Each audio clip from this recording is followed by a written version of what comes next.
कैसे हैं? तो आज हम लोग जो है 5.4 का क्वेश्चन नंबर 10 देखते हैं। इसमें जो है क्या दिया है और कह रहा है पहले 22 पदों का योगफल ज्ञात कीजिए।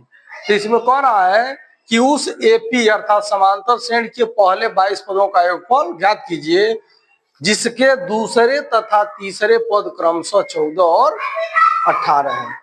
तो यह समांतर श्रेणी में है। दूसरा पद कितना है? 14 है और तीसरा पद कितना है? 18 है। हाँ, पहला पद कितना है? पहला पद कितना है? ए है। अब 22, अब ऐसे ऐसे जोड़ते जाना 22 पदों तक का क्या करना है? योगफल निकालना है।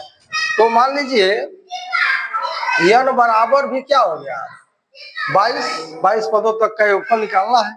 अब ए कितना होगा कैसे पता करेंगे? ये तो बहुत आसान है, इसीलिए इसे डायरेक्ट पता कर सकते हैं। पहले अब क्या करेंगे, यह जो है T2 है और यह क्या है? T3 है। तो अब यहां से हम लोग D निकालते हैं। D निकालते हैं तो क्या हो जाएगा? T3 माइनस क्या हो जाएगा? T2 होगा कि नहीं होगा? तो 18 ऋण कितना हो जाएगा? 14। तो 14, 18 में से 14 गया तो 8 में से 4 गया 4 और 1 में से गया 0 हो जाएगा। तो D बराबर कितना हो गया? 4 हो गया। तो यह दूसरा पद है। तो जब T1 हम लोग निकालेंगे तो क्या करेंगे? इसमें क्या करेंगे? कन्फर्म है इसमें और इसमें अंतर कितने का है? 4 का अंतर है कि नहीं है? तो इसमें हम लोग क्या कर रहे हैं? 4 जोड़ दें। ये में क्या कर रहे हैं हम लोग? 4 जोड़ दें। तो यह पहला पद मिल जाएगा नहीं मिल जाएगा?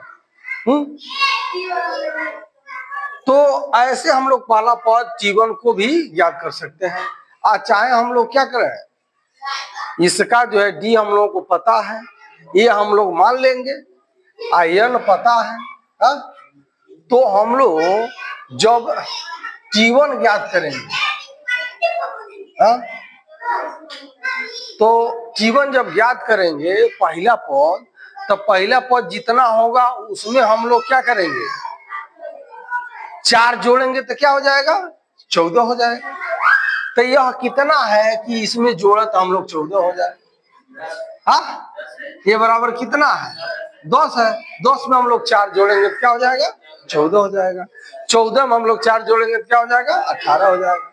तो इस तरह से हम लोग जो है ये को निकाल सकते हैं डायरेक्ट, अभी जैसे मुजबानी भी निकाल रहा है, लेकिन चाहे तो हम लोग Tn बराबर या T3 बराबर लिख करके भी हम लोग ज्ञात कर सकते हैं।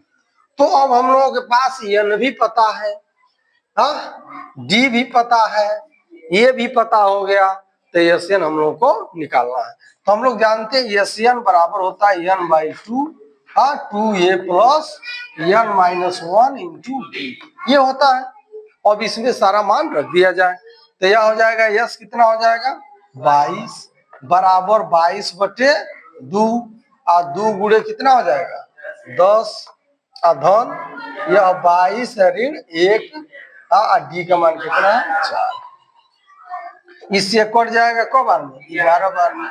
और 10 दूनी कितना हो जाएगा? 20 हो जाएगा धन। इसमें से घट जाए कितना हो जाएगा? 21 गुणे 4 हो जाएगा। ठीक, फिर हम लोग जो है यस 20 निकालना। ये हो गया 11 और ये तो 20 ही है। अब इसको गुणा कर ले, 4 एकने 4 हो गया और 4 दूनी 84 हो गया। अब 84 में हम लोग क्या करें? 20 जोड़ लें तो 80 या 20 हो गया, 104 हो गया। अब 104 में 11 का गुणा कर दें तो यह कितना हो जाएगा? ऐसे हम लोग कर सकते हैं 104 और 104 ये भी कर सकते हैं। तो 4 4 1 1 कितना हो जाएगा? 1 1 4 4। ठीक, तो इस श्रेणी के 22 पदों का योगफल जो है 1144 जो है प्राप्त होगा। ठीक, तो ऐसे आप लोग इबारती प्रश्न में भी धीरे धीरे ये सूत्रों का प्रयोग करके जो है सॉल्व करेंगे। ठीक है, जो भी दिक्कत आएगी बताया जाएगा।